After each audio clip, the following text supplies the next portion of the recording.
अस्सलामु अलैकुम। प्यारे दोस्तों, आज की इस वीडियो में हम आपको एक ऐसी लड़की का वाक़या सुनाने वाले हैं जिसने एक बेटी को जन्म दिया।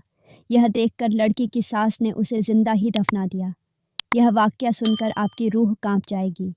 यह वाक़या ऐसी लड़की का है जिसके अब भी रिश्ते की बात ही चल रही थी। जब लड़की के माँ-बाप लड़की का रिश्ता लेकर लड़के वाले के यहाँ गए, तो लड़कों वालों ने उनकी बहुत अच्छी तरह से खातिरदारी की और लड़की की पढ़ाई-लिखाई के बारे में बताया।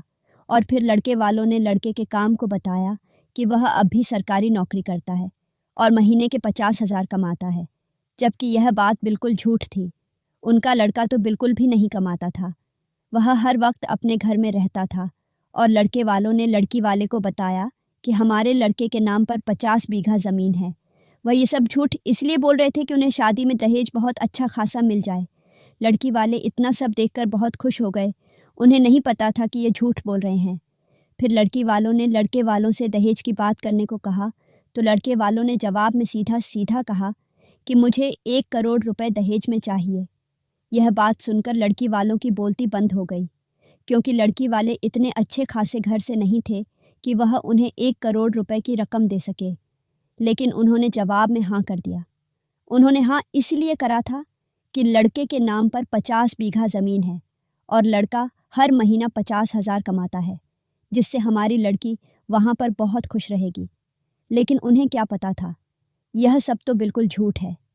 लड़की वाले खुश होते हुए अपने घर आ गए। फिर शाम को लड़की वालों के घर यह बात होने लगी कि आप 1 करोड़ रुपए उन्हें कहाँ से देंगे। बहुत देर उनमें बहस चलती रही। फिर लड़की के बाप ने कहा कि मैं 1 करोड़ का बैंक से लोन ले लूँगा और अपनी बेटी की शादी उसी घर के अंदर करूँगा। यह बात सुनकर सब के सब हैरान रह गए, क्योंकि वह इतना अमीर खानदान नहीं था कि वह 1 करोड़ रुपए बैंक के चुका सके। लेकिन लड़की का बाप नहीं माना और उसने बैंक जाकर अपने घर के ऊपर 1 करोड़ का लोन ले लिया। तकरीबन 1 महीने के बाद उसने अपनी बेटी की शादी उसी घर में करवा दी। शादी होने के बाद उसकी बेटी उनके घर में जाकर बिल्कुल खुश रहने लगी। कुछ महीने तक ऐसे ही चलाता रहा। फिर उसे लड़की के शौहर ने काम पर जाना छोड़ दिया था, क्योंकि जो उसे दहेज में 1 करोड़ रुपए मिले थे, तो वह उनसे अपना खर्चा पानी चलाता और बड़ी बड़ी गाड़ियों में घूमता था। लड़की ये सब देखकर हैरान रह जाती थी, क्योंकि उन्होंने शादी से पहले बताया था कि लड़के की 50,000 की नौकरी है। तो लड़की सोचती कि यह अपनी नौकरी पर क्यों नहीं जाते, लेकिन उसे क्या पता था, यह तो सब झूठ है। कुछ महीनों तक उसके पति ने उसके 1 करोड़ रुपए से बहुत ऐशो आराम किया, लेकिन जब उसके 1 करोड़ रुपए ख़त्म हो गए थे, तो उसने लड़की की शादी में जो उसके बाप ने उसे गाड़ी दी थी, उसने उसे भी बेच दिया। उसकी गाड़ी 5 लाख की बिकी थी। गाड़ी बिकने के बाद उसने फिर से अपनी ऐशो आराम वाली ज़िंदगी शुरू कर दी। वह सुबह को रोज़ तैयार होकर जाता और रात को देर से अपने घर आता। वह पूरे दिन क्लब में जाता और वहाँ जाकर जुआ खेलता और वहाँ जाकर बहुत महंगी महंगी शराब भी पिया करता था। वह लड़का बिल्कुल बद अखलाक हो गया था। ना उसे नमाज की फ़िक्र थी और ना अल्लाह की इबादत की। वह बिल्कुल गुनहगार बन चुका था। वह शाम को आकर रोज़ अपनी बीवी को बहुत मारा करता था। उसकी बीवी अपने शहर के डर से वह बात किसी को नहीं बताती थी। कुछ दिन ऐसा ही चलाता रहा। फिर वह एक दिन अपनी गाड़ी के सारे पैसे जुए में हार गया।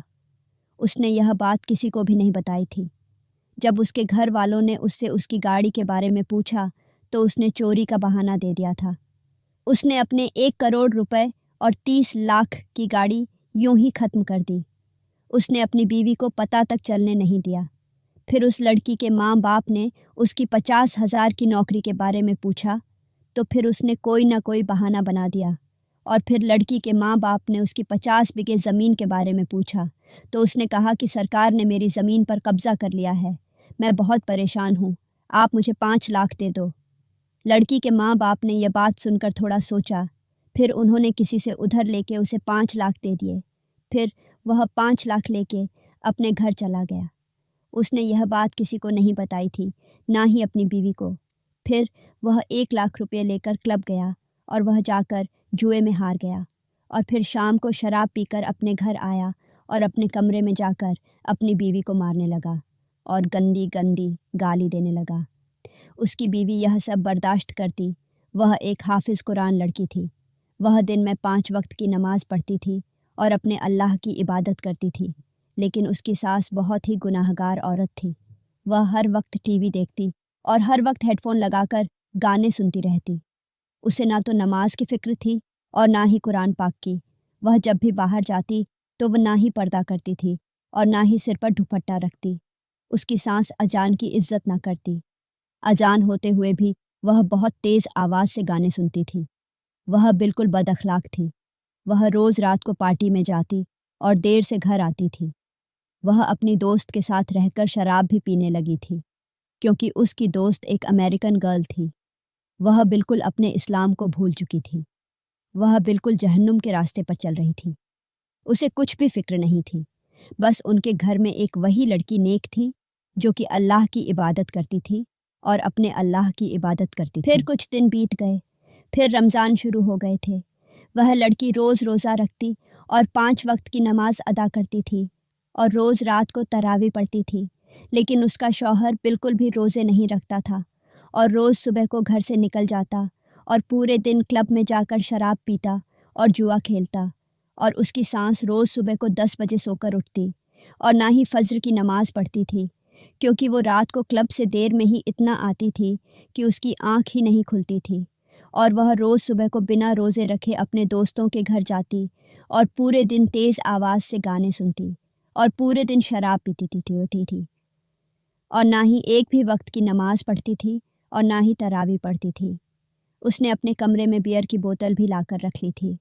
वह रोज़ रात को अपने कमरे में टीवी देखती और बियर पीती। हम आपको बता दें कि बियर शराब को कहते हैं। सारा दिन ऐसे ही बीत जाता था। लेकिन वह लड़की पूरे दिन कुरान पाक की तिलावत करती थी और नफली नमाज भी पढ़ती थी। उसकी सास रोज़ पार्लर जाती थी, लेकिन वह लड़की पार्लर नहीं जाती थी, क्योंकि उसके चेहरे पर नमाज का नूर था। उसकी सास उससे पूछती कि तेरे चेहरे पर इतनी ग्लो कैसे हैं? तू कौन से पार्लर जाती है? तो वह लड़की उससे कहती कि यह मेरा नमाज का नूर है। तुम भी रोज़ 5 वक्त की नमाज पढ़ो, तुम्हारे चेहरे पर भी ऐसा नूर आ जाएगा। लेकिन वह उसकी बात नज़रअंदाज करती थी। वह बस पार्लर ही जाती थी और वहाँ जाकर हज़ारों रुपए यूं ही उड़ा देती थी। लेकिन जब बात सदका करने की आती तो वह बिल्कुल ऐसा हो जाती थी जैसे उससे गरीब इस दुनिया में कोई नहीं हो। वह बिल्कुल सदका नहीं देती थी और ना ही गरीब की मदद करती थी। वह बिल्कुल मुनाफिक हो चुकी थी। दिन बीतते गए और फिर ईद आने वाली थी, तो फितरा देने का वक्त भी आ गया था। जैसे ही उस लड़की ने अपनी सास से फितरा देने को कहा तो वो कहने लगी, कोई ज़रूरत नहीं है, फितरा देने की इतने फालतू पैसे नहीं हैं। मेरे पास आखिरकार ईद का दिन आ गया। सभी ईद की नमाज पढ़ने जाने लगे। फिर वह लड़की अपने सोहर से कहने लगी कि जाओ, ईद की नमाज पढ़ो। लेकिन उसका सोहर तो बिल्कुल मुनाफिक बन गया था। उसने अपनी बीवी को इतना मारा कि उसकी बीवी खड़े होने लायक भी न रही। फिर वह एकदम तैयार होकर क्लब चला गया। क्लब में जाकर उसने ईद के दिन शराब पिया और फिर जुआ खेलने लगा। फिर रात को देर से घर आया। उसने देखा कि उसकी बीवी की तबीयत बहुत ख़राब है, तो वह देखकर कहने लगा कि कल सुबह तुम मेरे साथ दवाई लेने चलना। जैसे ही सुबह हुई तो वह हॉस्पिटल दवाई लेने चले गए, लेकिन वहाँ उसे एक खुशखबरी मिली कि वह बाप बनने वाला है। वह यह बात सुनकर बहुत खुश हुआ और उसने घर आकर अपनी माँ को यह बात बताई और उसकी माँ भी बहुत खुश हुई और उसकी माँ कहने लगी कि हमारे घर सिर्फ़ और सिर्फ लड़का आना चाहिए। लेकिन उसे क्या पता था कि यह सब तो अल्लाह के हाथ में है। लेकिन वह लड़की चाहती थी कि मेरे लड़की पैदा हो, लेकिन उसे इस बात का डर भी था कि उसकी सास उसे छोड़ेगी नहीं, क्योंकि उसकी सास पैसे की भूखी थी, क्योंकि लड़का पैसे कमाता है और लड़की घर पर ही रहती है। इसलिए वह लड़का चाहती थी। उसे पैसे से बहुत मोहब्बत थी, क्योंकि उसका सारा काम पैसे से ही होता था। क्योंकि वह पार्लर और क्लब जाती थी, वहाँ पर वह खूब दिल खोलकर पैसे खर्च करती थी, लेकिन अल्लाह की राह में वह बिल्कुल गरीब बन जाती थी। उसका शौहर भी लड़का ही चाहता था, क्योंकि उसे कमाया नहीं जाता था। वह चाहता था कि मेरे बेटा पैदा हो और उसे जल्दी बड़ा करके कमाने भेज दूंगा, फिर आराम से घर बैठकर खाऊंगा। लेकिन उसे यह नहीं पता था कि बेटी घर की रहमत होती है। उसे कैसे पता होता? सारी उम्र तो वह गुनाह करता रहा और एक भी दिन मस्जिद नहीं गया था। लेकिन उसकी बीवी को बहुत टेंशन रहती कि अगर उसके बेटी पैदा हो गई तो यह लोग उसे छोड़ेंगे नहीं, क्योंकि यह लोग तो बेटा चाहते हैं। बस उसे सारे दिन यही टेंशन रहती ना वह किसी से बात करती और ना वह किसी से बोलती थी। पर उसकी सास अपने दोस्तों से बस यही कहती थी कि हमारे घर बेटा आएगा। यह बात सुनकर उस लड़की को बहुत बुरा लगता, लेकिन वह कर ही क्या सकती थी। दिन ऐसे ही बीतते गए, उसकी वक्त करीब आता गया, लेकिन इसी बीच उस लड़की के माँ बाप ने जो बैंक से 1 करोड़ रुपए का लोन लिया था, तो उसका वक्त आ गया था। लेकिन उसके बाप पर इतने पैसे नहीं थे कि वह बैंक का लोन भर सके, और वह लोन उसके घर के ऊपर था। बैंक वालों ने उसका घर खाली करवा दिया और उस लड़की के माँ बाप को सड़क पर कर दिया। जब यह बात उस लड़की को पता चली, तो उस लड़की ने अपने माँ बाप को अपने पास बुला लिया और वह अपनी लड़की के घर आ गए। लेकिन जैसे ही उस लड़की की सास ने उसके माँ बाप को उसके घर देखा, तो उसके तन बदन में आग लग गई और उस लड़की से पूछने लगी कि यह यहाँ क्या कर रहे हैं। तो इस लड़की ने उसे सारी बात बताई। फिर उसकी सास कहने लगी कि हम क्या जाने, ये कहीं पर भी जाए, लेकिन यह मेरे घर नहीं रहेंगे। लड़की ने बहुत कोशिश की, पर अपनी सास के पैर भी पकड़े, लेकिन उसकी सास नहीं मानी। उसके माँ बाप को उसके घर से निकाल दिया। यह सब देखकर वह लड़की बहुत रोई और उसके माँ बाप एक अनाथ आश्रम में जाकर रहने लगे। बहुत दिन बीतते गए और कुछ बीमारी की वजह से उसके माँ बाप का इंतकाल हो गया। जब उस लड़की को यह खबर पता चली, तो उसने अपनी सास और शौहर को बताया कि मेरे माँ बाप का इंतकाल हो गया है, आप मुझे मेरे माँ बाप के पास छोड़ आए। लेकिन उसकी जालिम सास और शौहर ने उसे साफ मना कर दिया कि कोई ज़रूरत नहीं है वहाँ जाने की, तुम अपने घर में रहो, तुम्हारी अभी तबीयत खराब है। उसने अपनी सास पर शौहर के पैर तक के पकड़े, लेकिन उन्होंने इसे वहाँ नहीं भेजा। इसके बाद वो बहुत फुट फुट कर रोई। फिर उसकी अपनी सास और शौहर से मोहब्बत कम हो गई। वह अपनी सास और शौहर से नफरत करने लगी। वह उनसे बिल्कुल भी बात ना करती और बिल्कुल चुप रहती। वह दोनों तो अपने काम में बिजी रहते, यानी कभी क्लब जाते तो कभी ज़ोर ज़ोर आवाज़ से गाने सुनते और शराब पीते। अब तो उनका घर एक शराब खाना बन गया था, क्योंकि वह दोनों माँ बेटे एक साथ मिलकर शराब पीते थे। कुछ दिन बीत गए। आखिरकार उस लड़की के एक लड़की पैदा हुई। वह बहुत खुश थी, लेकिन उसे यह बहुत डर भी सता रहा था कि कहीं इसकी सास और सोहर उसको कोई नुकसान नहीं पहुंचा दे। बस उसे इसी बात की फिक्र थी। कुछ टाइम बाद उसकी सोहर और उसकी सास हॉस्पिटल आए और उसके पास चले गए। उन्हें देखकर वह लड़की घबरा रही थी। फिर उन्होंने उससे पूछा कि कहाँ है मेरा पोता, लेकिन उसे क्या पता था कि उसके घर तो लड़की पैदा हुई है। तो बहुत डरते हुए उस लड़की ने बताया कि माँ जी, मेरे लड़की पैदा हुई हैं। इतना ही सुनना था कि उसकी सास मानो की एक आग बबूला हो गई। उसने उसे हॉस्पिटल में तो कुछ नहीं कहा, लेकिन कुछ दिन बाद जब उस लड़की की छुट्टी हुई, तो वह घर गई और घर जाने के बाद उसे एक रूम में ले जाया गया। वहाँ जाकर उसे लिटाया गया। फिर उसकी सास और उसका सोहर उसके रूम में आया और आते ही दोनों उसको बेदर्दी से मारने लगे। लेकिन वह लड़की खुद पिटती रही, लेकिन उसने अपनी बच्ची को बचा रखा था। जब वह एकदम बिल्कुल बेहोश हो गई, तो उसकी सास और उसके सोहर ने उसे मरना छोड़ दिया और रूम से चले गए। और अगले दिन दोनों माँ बेटों ने एक प्लान सोचा।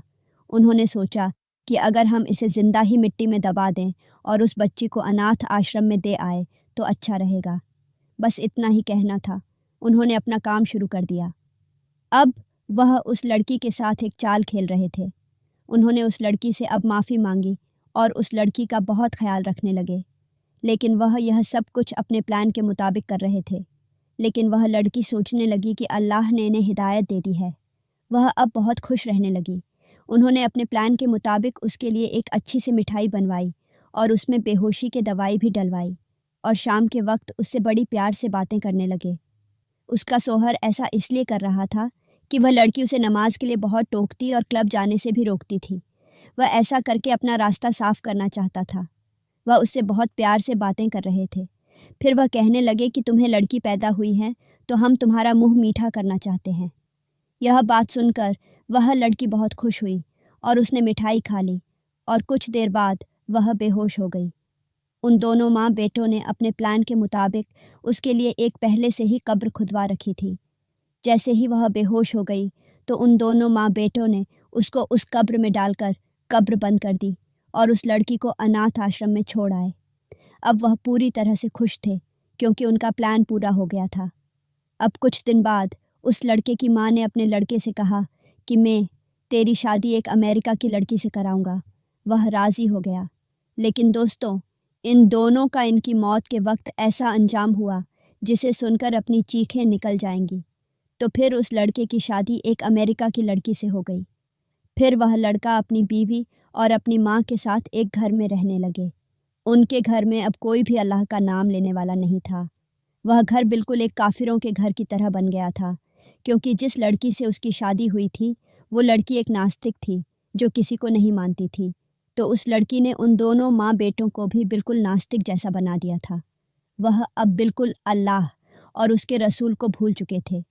फिर एक दिन जौहर की अजान का वक्त हुआ और वह तीनों खूब तेज़ आवाज़ से गाने सुन रहे थे। अजान होते हुए भी उन्होंने अपना गाना बंद नहीं किया, पर अजान की बेहुरमती की। फिर अल्लाह की करनी ऐसी हुई कि एक ज़ोरदार भूकंप आया और वह तीनों अपने घर के अंदर एकदम कुचल कर मर गए और उनकी हड्डी तक बिल्कुल चटनी सी बन गई थी। दोस्तों, ऐसा होता है अल्लाह के नाफरमान बंदों का। अल्लाह हमें नमाज पढ़ने की तौफीक अता फरमाए। अल्लाह हमें नेक कामों को करने की तौफीक अता फरमाए। अल्लाह हमें हज करने की तौफीक अता फरमाए। या अल्लाह हमारे गुनाह को माफ़ फरमा। या अल्लाह जो भी हमारे चैनल के सब्सक्राइबर हैं उन्हें जन्नतुल फिरदौस में आला से आला मकाम अता फरमा। तो दोस्तों, कैसा लगा आपको ये वाक़या? हमें कमेंट करके ज़रूर बताएं। और हमने आपके लिए स्क्रीन पर जो वीडियो लगाई हैं वह बहुत ही दिलचस्प वाक़या वाली वीडियो हैं, तो उन्हें ज़रूर देखें। और आपसे गुजारिश है कि आपको ये वीडियो अच्छी लगी हो तो प्लीज़ हमारी वीडियो को लाइक ज़रूर करें। और आप हमारे चैनल पर न्यू हो तो प्लीज़ एक सब्सक्राइब ज़रूर करें। अल्लाह हाफ़िज़।